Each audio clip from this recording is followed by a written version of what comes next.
तो देखिए, रिफ्रैक्शन हमारा कल हुआ था। रिफ्रैक्शन कल हुआ था। यूजुअली रिफ्रैक्शन में ही स्टूडेंट्स को प्रॉब्लम आती है। रिफ्लेक्शन आसान ही है, ज़्यादा प्रॉब्लम नहीं आती। फटाफट कर लेंगे। मैं आपको बताता रहूंगा कि यूजुअली जो क्वेश्चन पूछ लिए जाते हैं वो कैसे पूछ लिए जाते हैं। सो फॉर एग्जांपल आपसे पूछ लेंगे कि भैया ल्यूमिनस ऑब्जेक्ट्स क्या होता है, या compare luminous and non luminous.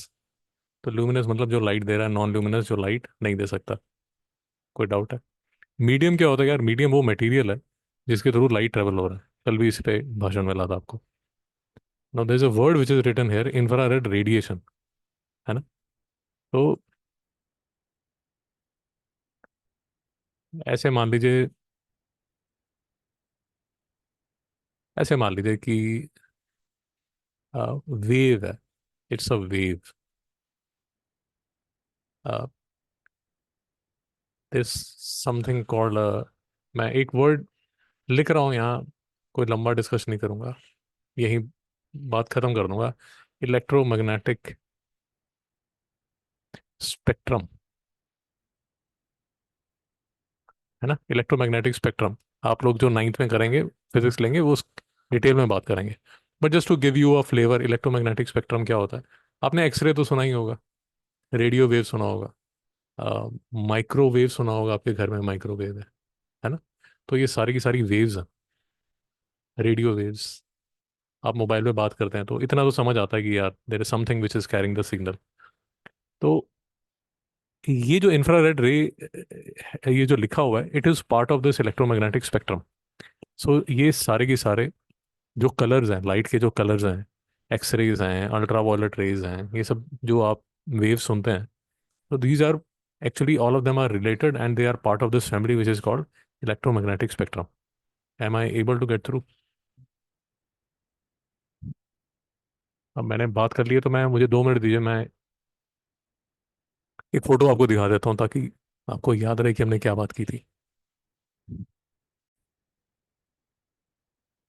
मैं जानी सिलेबस में नहीं है, बट जनरल नॉलेज के लिए ले लीजिए। So this is something, something called electromagnetic spectrum. तो मैं आपको ये बताने की कोशिश कर रहा था कि जो भी आप ये सब जो बातें सुनते हैं ना यार, रेडियो वेव सुनते हैं या माइक्रोवेव सुनते हैं, ये हम जो विजिबल लाइट भी करते हैं ना यार, ये जो कलर्स भी हैं, they are part of this electromagnetic spectrum. कभी आपने अल्ट्रा वायलेट सुना होगा, एक्सरे सुना होगा, कभी आते जाते गैमा रेज भी सुना होगा। तो ये सारी की सारी एक फैमिली को बिलोंग करते हैं। That family is called electromagnetic spectrum. ये यहाँ पर लिखा हुआ है। शायद आपका अगर वेव का चैप्टर है, शायद इसकी बात हो। Just a very brief introduction. तो ये देखिए, ये यहाँ लिखा हुआ है ना, इंफ्रारेड रे, इंफ्रारेड। तो हम सब मैडम, हम सब जो भी हमारे आसपास जो भी सब्सटेंसेस आपको नजर आ रहे हैं, सारे के सारे इंफ्रारेड वेव्स हमारे से निकल रही हैं, because they are the heat carriers. कभी आपने वो थर्मल विजन और ये सब सुना होगा, तो वो जो इसी इंफ्रारेड प्रिंसिपल पे काम करते हैं। तो नाइट विजन गॉगल्स आपने कभी FBI के ये सब प्रोग्राम्स वगैरह में देखा होगा, तो वो उनको ग्रीन से कलर की दिखती है और उसमें आदमी दिखता है भागता हुआ, चोर पुलिस भाग रही है और ये सब। तो वो सब ये इंफ्रारेड बायनोक्यूलर्स होती हैं, उससे देखता है। भाई मैं समझा पाया या और खड्डे में आपको ले गया आपके? अगर आपको समझ आया ठीक है, नहीं समझ आया तो भी चलेगा, ये आपके कोर्स में नहीं है। बट यहाँ पर लिखा हुआ था तो मैंने सोचा एक बार आपसे बात कर लूँ। यहाँ तक ठीक है मित्रों?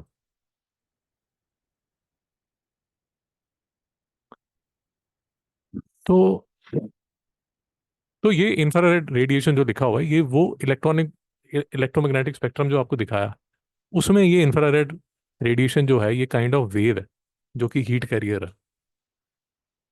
और लाइट में जो कल हमने कलर्स देखे थे, जो डिस्पर्शन में कलर्स हो गए थे, दे आर, जो हम लाइट बोलते हैं वो डिफरेंट कलर्स हैं, and they are independent waves. उनकी अपनी वेवलेंथ और फ्रीक्वेंसी और ये सब होता है, जो आप नाइन्थ में कर लेंगे। चिंता मत कीजिए, 6 महीने में शुरू हो जाएगा। है क्या? अच्छा, साउंड में होगा, हाँ साउंड में होगा, साउंड में वेव होगा। जी, 5 मिनट रुकिए मैडम, अभी स्किप कर दीजिए। यहाँ तक ठीक है? तो ल्यूमिनस हो गया, नॉन ल्यूमिनस हो गया, इंफ्रारेड हो गया, मीडियम हो गया। यहाँ तक कोई डाउट तो नहीं? स्ट्रेट लाइन में लाइट ट्रेवल करती है, प्रॉपर्टी में आ गया। कभी MCQ और ये सब में पूछ लेंगे। तो लाइट कैन बी, अब 3 चीज़ें हो सकती हैं लाइट के साथ, या तो ट्रांसमिट हो सकती है, या रिफ्लेक्ट हो सकती है, या अब्जॉर्ब हो सकती है। लाइट ऑब्जॉर्ब भी हो सकती है, और यहाँ एक इंटरेस्टिंग लाइन लिखी हुई है, absorbing light makes the object heat up a bit. तो समोसों के ऊपर मैडम मिस जानी, समोसे खाने जाते हैं आप राधिका पे, वो समोसे के ऊपर जो बल्ब लगा होता है, वो किस लिए लगा होता है? उसका पर्पस ये होता है कि जो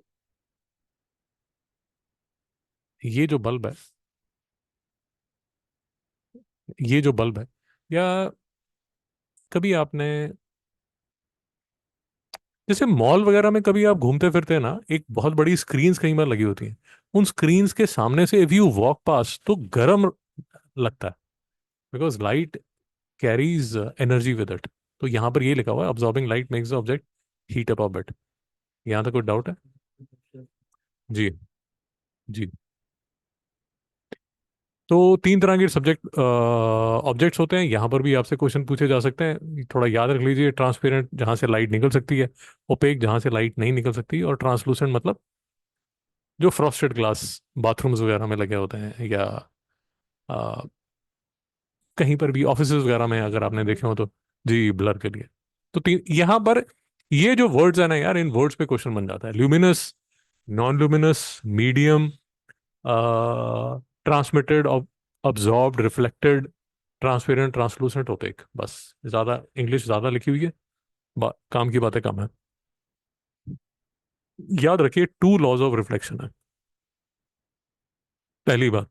दूसरी बात, याद रखिए कि जो एंगल ऑफ इंसिडेंस है वो नॉर्मल और इंसिडेंट रे के बीच में होता है, और रिफ्लेक्टेड रे, ये जो एंगल ऑफ रिफ्लेक्शन है, ये रिफ्लेक्टेड रे और नॉर्मल के बीच में होता है।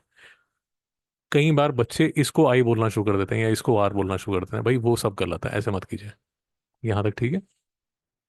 तो ये वर्ड्स याद रखिए, normal, angle of incidence, reflected ray, angle of reflection. और ये है, ये जो यहाँ लिखा हुआ है, angle of incidence is equal to angle of reflection, ये फर्स्ट लॉ ऑफ रिफ्लेक्शन है। मैं जानिए, यहाँ तक कोई डाउट है? मैडम आपको डाउट है? तो ये फर्स्ट लॉ ऑफ रिफ्लेक्शन यहाँ लिखा हुआ है। सेकंड लॉ ऑफ रिफ्लेक्शन आपके यहाँ नहीं लिखा हुआ, नहीं लिखा हुआ तो गोली मारिए। मैं एक बार आपको समझा देता हूँ, हो सकता है मेरे से गलती से मिस हो गया हो, बट शायद नहीं लिखा हुआ, बट मैं आपको सिर्फ एक, सेकंड लॉ बहुत सिंपल है।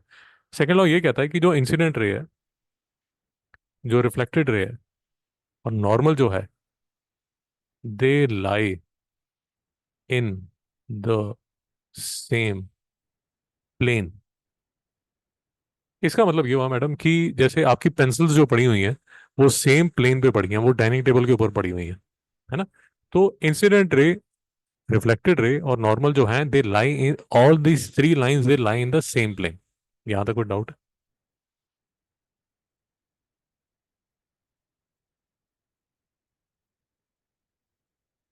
मुझे जानिए, यहाँ तक कोई डाउट है तो रोकिए। अब इसमें यूजुअली न्यूमेरिकल्स पूछ लिए जाते हैं। जो न्यूमेरिकल्स हैं वो यूजुअली ऐसे एक दुष्ट से क्वेश्चन पूछे जाते हैं, जो बच्चे कई बार गलत कर देते हैं। वो ये वाला एंगल दे देता है, और फिर बोलते हैं कि यार एंगल ऑफ रिफ्लेक्शन निकालो। वैसे जानी क्या होगा angle of reflection?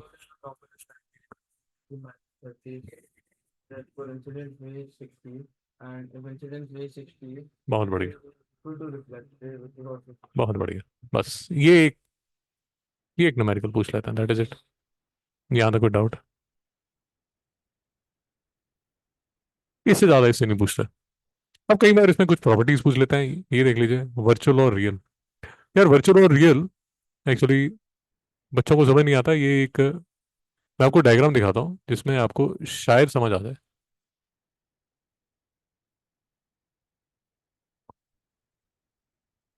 Skin infection हो गई है सर उसको, बारिश में।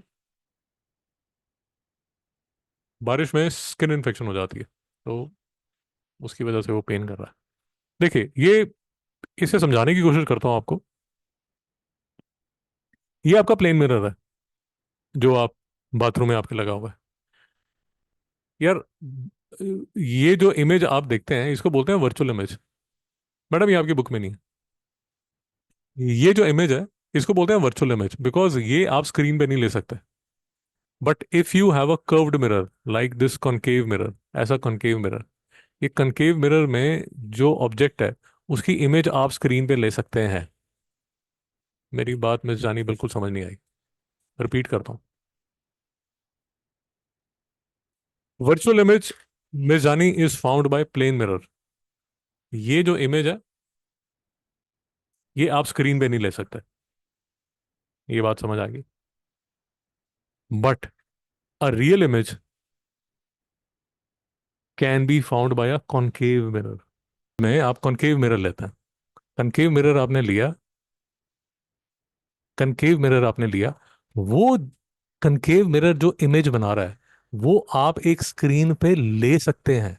वो जो इमेज है, उसको स्क्रीन पे ले सकते हैं। ये वाली जो स्क्रीन है उस पे ले सकते हैं, इसलिए उसको बोलते हैं रियल। बट भाई, ये वाली जो इमेज है, उसको आप स्क्रीन पे ले ही नहीं सकते। नहीं समझ में आया? तो इसलिए उसको बोल देते हैं वर्चुअल। कोई भूत प्रेत को आप बोलते हैं कि यार ये तो वर्चुअल है, क्योंकि आप उनको देख नहीं सकते। फिजिकल ऑब्जेक्ट्स को आप देख सकते हैं। Perpendicular madam. भाई, रियल और वर्चुअल में डिफरेंस समझ आ गया? कई बार मिस जानी कई बार ये नहीं समझ आता तो बच्चे रट लेते हैं। रियल इमेज क्या होती है कि जो इमेज इमेज देखिए, साइंस में अब ये जो आप कर रहे हैं, दो चीजें हैं, एक ऑब्जेक्ट है, एक इमेज है। जो ऑब्जेक्ट है वो तो रियल है ही है, उसकी तो भाई जी जी, ऑब्जेक्ट तो रियल ही होगा। अब जो इमेज है वो दो तरह की है। एक जो इमेज है मैडम, वो आप स्क्रीन पे ले सकते हैं, क्योंकि आप उसको स्क्रीन पे ले सकते हैं तो उसको बोल देते हैं रियल। और दूसरी जो इमेज है उसको आप स्क्रीन पे नहीं ले सकते, तो उसको बोल देते हैं वर्चुअल। अब जो वर्चुअल है, याद रखिए, या तो समझ लीजिए या याद कर लीजिए। वर्चुअल इमेज जो है वो मिरर, प्लेन मिरर, जो प्लेन मिरर बोलते हैं, प्लेन मिरर के पीछे बनती है, उसको बोलते हैं वर्चुअल इमेज। और रियल इमेज जो है वो बनती है कनकेव मिरर में। कनकेव मिरर में ऐसा बेंड इमेज बनती है। तो मिस्टर जानी, आपकी जो फोटो है वो मैं कनकेव मिरर के सामने एक स्क्रीन रख के आपकी फोटो स्क्रीन पे ले सकता हूँ। क्योंकि मैं स्क्रीन पे इमेज को ले सकता हूँ, इसलिए उसको बोल देते हैं रियल। तो फिर मतलब you like example that bird is ये है ना कॉनकेव। देख, जैसे मैंने ये कॉनकेव मिरर यहाँ आपके सामने रख दिया, आप यहाँ सामने बैठे हुए हैं, तो मैं अब क्या करूंगा, यहाँ पर एक स्क्रीन रखूंगा। तो आपकी जो इमेज है वो मैं यहाँ स्क्रीन पे ले सकता हूँ। और this is क्योंकि something like a projector. नहीं मैडम, प्रोजेक्टर नहीं है। तो ये जो है, ये इमेज मैं सामने ले सकता हूँ, यहाँ पर दिखेगी, तो इसको बोलते हैं रियल इमेज। क्योंकि सारे छात्र आए नहीं, मैं आपको दिखाने वाला था ये कि कैसे आप रियल इमेज स्क्रीन पे ले सकते हैं। जब सारे छात्र आएंगे, जब सारे छात्र आएंगे तो वो भी मैं आपको दिखा दूंगा। तो मेरे पास एक कनकेव मिरर है, तो कनकेव मिरर मैं लूंगा कि जैसे ये लाइट सोर्स है, इसकी जो फोटो है वो सामने मैं ऐसे एक पेज रखूँ, वो जो लाइट सोर्स की है वो उस पर आ जाएगी। तो क्योंकि वो इमेज मैं स्क्रीन पे ले रहा हूँ, इसलिए उसका नाम रियल है। और जो मैं नहीं ले सकता, जो मैं शीशे में देख रहा हूँ, उसकी जो नाम है वो है वर्चुअल। भैया कोई डाउट है? और बाकी अगर इतना ज्ञान नहीं समझ आया, समझ ही नहीं आया, पता नहीं मोटा बोल क्या रहा है, तो यार ये एक लाइन लिखी हुई है, इसको रख लीजिए। Virtual needs to look in the mirror to see your image, it is virtual. Real, an image that you can project into a screen is real, because you don't need to look through anything to see it. आप जो projector की madam बात कर रहे हैं ना, वो lenses में आती है, वो सेपरेट है। यहां पर हम बात कर रहे हैं, यहां पर हम ये बात कर रहे हैं कि रियल इमेज, अगर कोई इमेज बनी जो आप स्क्रीन पे ले सकते हैं, वो होगी रियल। और अगर कोई ऐसी इमेज बन रही है जो कि आप स्क्रीन पे नहीं ले सकते, उसको बोल देते हैं वर्चुअल। जैसे आपके पार्किंग वगैरह में देखा होगा आपने, ऐसे मिरर्स लगे होते हैं, निशानी आपने देखा होगा, ऐसे कॉन्वेक्स मिरर्स लगे होते हैं। कॉन्वेक्स मिरर्स क्या होते हैं, आपकी जो इमेज है छोटी कर देता है ना। वो जो कॉन्वेक्स मिरर्स हैं, उनमें जो इमेज बन रही है वो मिरर के वर्चुअली बन रही है, पीछे बन रही है। उस इमेज को आप स्क्रीन पे नहीं ले सकते। भाई समझ पाए या नहीं समझ पाए? दूसरा एक फंडा जो आ जाता है यहाँ पर, वो आ जाता है लेटरली इन्वर्टेड का। लेटरली इन्वर्टेड का मतलब ये होता है, लेटरली लैटरली जो भी आप इसको बोलते हैं, कि ये जो एम्बुलेंस उल्टा करके लिखा होता है, बट ये अगर आप रियर व्यू मिरर में देखेंगे तो ये सीधा करके लिखा होगा। तो ये जो यहाँ पर राइट है, वो देखिए यहाँ पर क्या बन गया, लेफ्ट। ये जो यहाँ पर लेफ्ट है, वो यहाँ क्या बन गया, राइट। मिर्जानी कुछ समझ नहीं आया? फिर से बोलूं, एम्बुलेंस में या स्कूल बसेस में, या आपने उल्टा देखा होगा, वो सिर्फ इसलिए उल्टा लिखा होता है कि आप जब उसको रियर व्यू इमेज में देखेंगे, मिरर में देखेंगे, तो जो इमेज बनेगी वो सीधी बनेगी। तो इसको बोल दिया जाता है लैटरली या लेटरली इन्वर्टेड। मित्रों, यहाँ तक कोई डाउट है? ये फिर से यहाँ पर अगर आप ये वाली बुक में फोटो देखेंगे तो और अच्छी तरह समझ आता है। ये देखिए,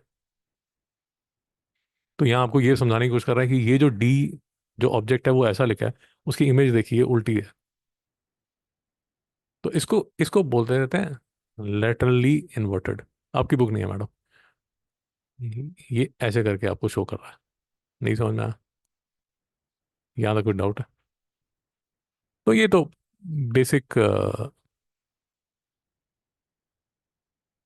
ज्ञानबाजी है ना। ओके, फिर ये टाइप्स ऑफ रिफ्लेक्शन में कई बार क्वेश्चन पूछ लेते हैं। ये आपकी स्मूथ सरफेस से बढ़िया फोटो आपकी बन जाएगी, ये जो रफ सरफेस पे डिफ्यूज्ड रिफ्लेक्शन बनेगी। इसका भी मिजानी बहुत सिंपल सा है। कई बार आप लिफ्ट पे चढ़ते हैं, तो जो लिफ्ट का इंक्लोजर होता है, जो मेटालिक इंक्लोजर होता है, वो शाइनी होता है, you can see your face. वो मिरर नहीं होता, शाइनी होता है। बट कुछ लिफ्ट्स में आप चढ़ते हैं तो वो एकदम डिफ्यूज सा होता है, उसमें आपका फेस नहीं नजर आता है। उसमें loosely you can see yourself but you can't see your face. So that is the difference between, जी जी जी जी, so that is the difference between smooth and rough. तो जैसे वॉल पे why can't you see your image, सोचने की कोशिश कीजिए। In a wall, why can't you see your image? Because it is rough. But कई बार आपने मार्बल पीसेस देखे होंगे, वो ऐसे शाइनी हो जाते हैं, you can see your faces. 5 star hotels वगैरह में आपने देखे होंगे, तो इतने शाइनी होते हैं। So it is, the difference is only about the polishing, कि स्मूथ सरफेस है या रफ सरफेस है। भाई यहाँ तक डाउट है तो रोक लीजिए, जहाँ तक डाउट है तो रोक लीजिए, क्योंकि हल्का टॉपिक है इसलिए मैं रश थ्रू किया। आ, ये सारा हम कर चुके हैं रिफ्लेक्शन, और